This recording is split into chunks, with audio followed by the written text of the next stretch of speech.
5 world famous dishes from Europe you've got to try. Part 1.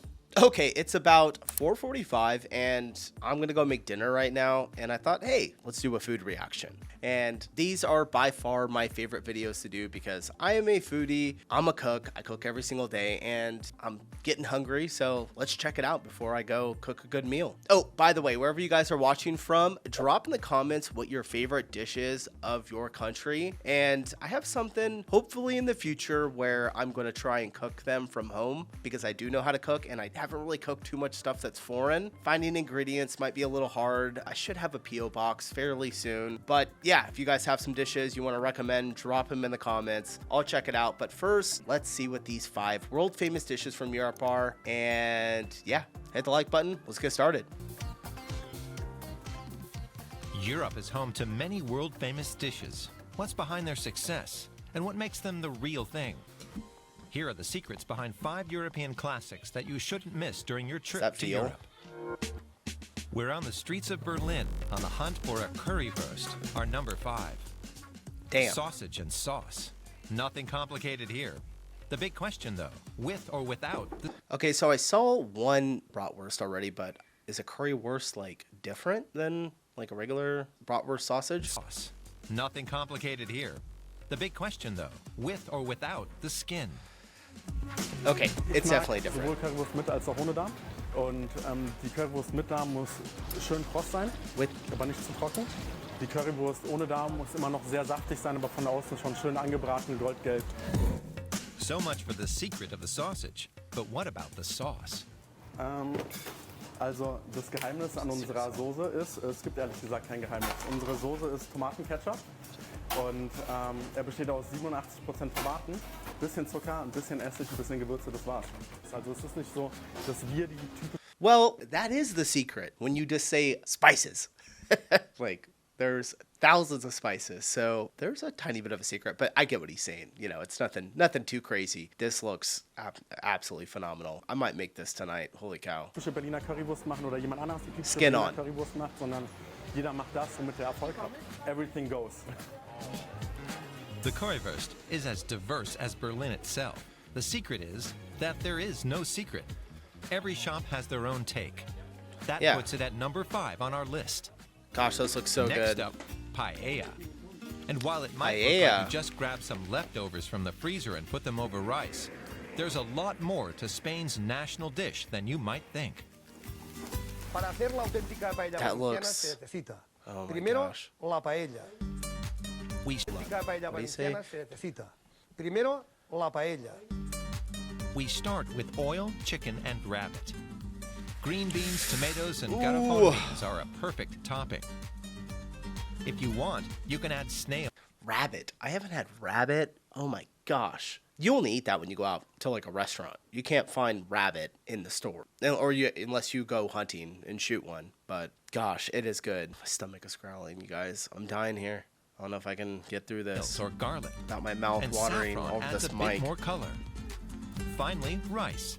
The bomba variety is used for fluffiness. No existe una auténtica paella, existen muchas auténticas paellas. Realmente lo que tiene que tener es coherencia. Un valenciano nunca mezcla los ingredientes del mar con los ingredientes de la tierra. La carne y el pescado en la misma paella, eso no existe en Valencia. Good to know. Spanish paella is not to be missed on a trip to Europe. Little Our rosemary number 4. dab. Delicious. Holy cow. Now we're off to France, where you can find the best baguettes in the world. Supposedly, every French person eats about half a baguette a day. But what is it that makes the baguette so popular? Le pain, il n'y a pas beaucoup d'ingrédients. La farine, il y a de l'eau, le sel et la levure. Ces 4 ingrédients-là paraissent simples au début, mais pour acheminer tout ça pour arriver à un bon pain à la fin.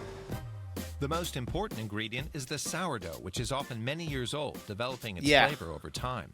And the scoring on top isn't just a design choice.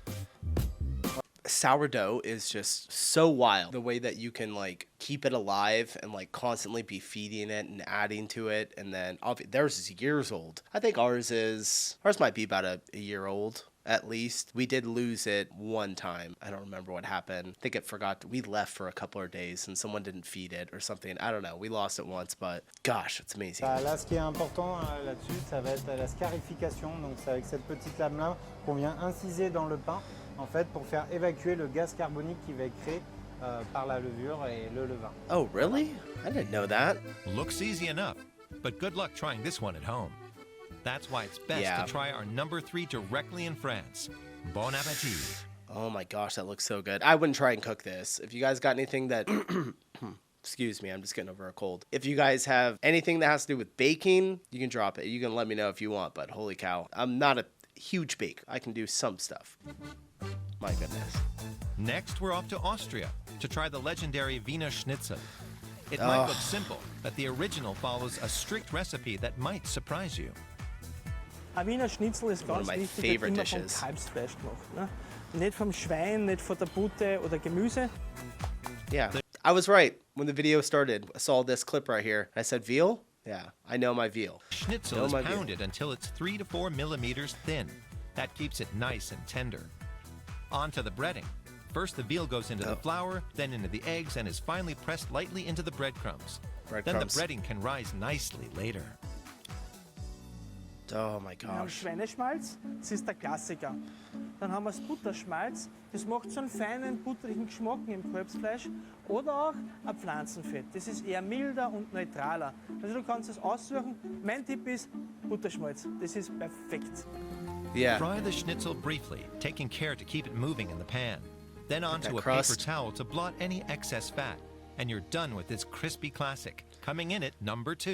Oh gosh, that looks so good. And when I was a kid, we used to have veal. I would have it around my birthday. It was either rack of lamb or veal marsala. And I've had Wiener Schnitzel before. Probably saying it wrong. Definitely saying it not correctly, but I used to have it when I was a kid. We go to the restaurant. We never made that at home. If we had veal at home, we just made veal marsala. But Wiener Schnitzel, I would have it in a restaurant called Clara's in Southern California, a little city called Redlands.